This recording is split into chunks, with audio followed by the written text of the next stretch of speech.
Hello everyone. Hope everyone's having a wonderful Wednesday. So I'm happy you're all here today.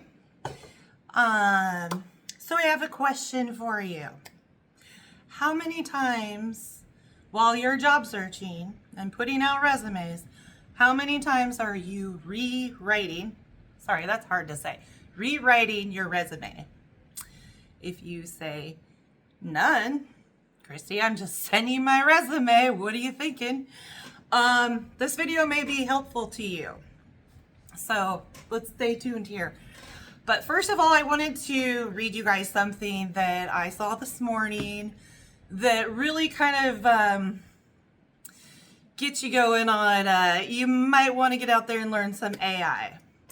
I personally live only a couple hours from Silicon Valley, so what happens in that area down there in the Bay Area can have an effect on what happens to us up here, mostly in the real estate market and things like that. But this is going to be the first time we're going to see an impact, I believe, in the job and employment force out here. So I got this on screen here. I just want to read it to you so I don't miss anything up here. So let's see. The article started a few weeks ago. Oracle, which is huge, laid off up to 30,000 people through a 6 a.m. email signed by Oracle leadership. Can you imagine your $180,000 to $300,000, IT job, and then it's gone with a 6 a.m. email on Monday morning? Wow, that'd be awful. The other thing, continuing here, it says in Q1 of this year, 2026, so in the last 4 months alone, just the last 4 months, over 81,000 tech workers lost their jobs. Amazon. I'm sure all of you have heard and probably used Amazon. Amazon cut 16,000 roles. Doesn't mean they obviously lost that many people, and they maybe moved some around, but if you're losing 16,000 roles, I doubt that all those people kept their jobs. Meta, your Facebook. Everybody loves Facebook and all the fun stuff with Marketplace and those things. Meta cut 8,000. Microsoft offered nearly $9,000 to employees to early retire or buy them out. So yeah, something big's going on, and it is AI. For these code writers, AI is totally taking over, and I find it fascinating that they have created something that has put them out of work. I mean, we all do that in our own ways, but that is the way things are going. So anyway, like I said in my last video, we talked about a little bit about AI and what it could do to help you get back into a job out here in the world where there are many, many unemployed and many, many looking for jobs. I know specifically for me, in applying in the financial world, I do a lot of remote work. So applying to remote jobs, I go and sometimes you can see how many applicants have already applied. And I've gone onto these jobs and, it was only posted 7 hours ago. Great, maybe I'll be one of the first ones. And you pull that job up and there's 900 applicants have already applied. Really? That's a lot of people you're competing with out there. So AI is definitely going to be your new best friend. I know it's been mine for the last month and a half I guess for the last few months. So, yeah, because especially if you're just sending your resume and you never hear anything back except for those emails that come in that say, we received your email, our team will look at it, and if you match, we'll get back to you. And then, you wait, and a few weeks later, you'll get another email letting you know that you were not selected for the position and there were so many applicants, or you weren't selected to the position because other people met the qualifications better than you did miraculously, since you probably applied to a job that something beneath what you've already been doing if you've been looking for jobs for a while. just to try and get back into the workforce. So it's very, very frustrating. So what's happening with that? And it took me a little bit to figure this out and understand. So hopefully if you're just now getting started on looking for a job, hopefully this will help you, because it saved me a lot of time and now we're moving right along. But my suggestion, and I've taken some notes here, so sorry if I'm not looking directly, but I am speaking with you. Yeah, it's getting really hard. And one of the things that they have implemented is the ATS screening. And that's basically when you go on to, let's use Indeed, you go on to Indeed and your resume is already loaded in Indeed. And you go, oh, I want to apply for this job. And it's really easy. Click, apply, send your resume, and it's done. Yay, that didn't take any effort whatsoever. Maybe you wrote a cover letter. Who knows? But as far as, getting that resume on there, didn't take any effort, and you get nothing back. The problem with it is your resume is not passing this ATS screen. And what that is an AI robot that screens your resume specifically tailored to that job, and they're looking for specific words and phrases within your resume in order to score you to see if you qualify to reach an actual person or the next robot. Trust me, I believe there are more than one robot checks on this, or AI checks, whatever you want to phrase that as. Because there's so many applicants. There's no way that they could narrow it down to from 800 to 50. They're not going to interview 50 people, and they're not going to screen necessarily 50 resumes. They're going to take the top 10. My guess. I mean, they're not going to waste their time all day going through resumes. They're going to take the top 10 scores. So, that being said, you need a way to quickly be able to pass this screening with your resume and be able to rewrite that resume. So, yesterday we talked about selecting your favorite AI tool. And now there's a lot of them out there. Today we're going to keep it really simple, really easy, the one that 90% of people are using, and that's ChatGPT. Now, I also talked about training your AI, because you don't want your AI to produce information that sounds exactly like someone else's or exactly like a robot itself. So you want it to be a little bit original.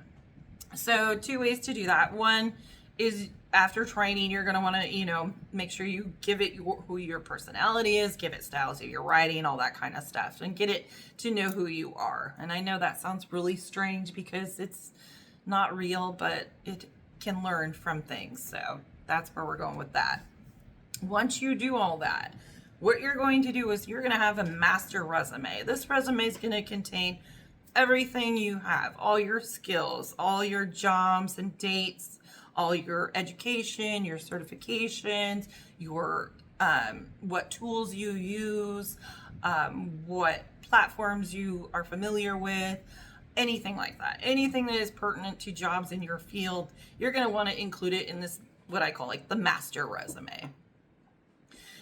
After you've got that all together, you're going to feed that into your ChatGPT, whatever your AI is that you want to use. And that way it has all the criteria it could possibly choose from. Then when you find a job you want to apply to, you want to take that exact wording from that job description. So either upload it, copy paste it, whatever you need to do to get all of the exact wording of the job description, and put that in also to your AI tool. Once you have those two items in there, then you can move on to instructing the AI tool to rewrite the resume for you, keeping it in the specific format that you want.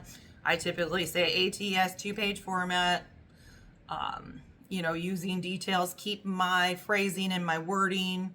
That way it knows not to change that, but only to change the keywords, key information, to get straight to the point, that job description is looking for and get past the robots. I must have put out hundreds of resumes before I finally got to this point. And as soon as I changed to this format of doing it this way and making sure every single one was exactly to that job description, I finally started getting some callbacks.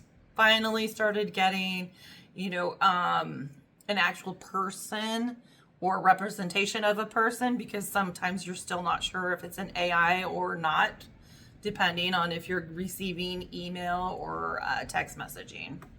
Personally, I do not like the text messaging. It's way too confusing. You're usually caught off guard and get it somewhere else. So I always usually try and refer them to stick with email. That way I can check it when I have time. Excuse me.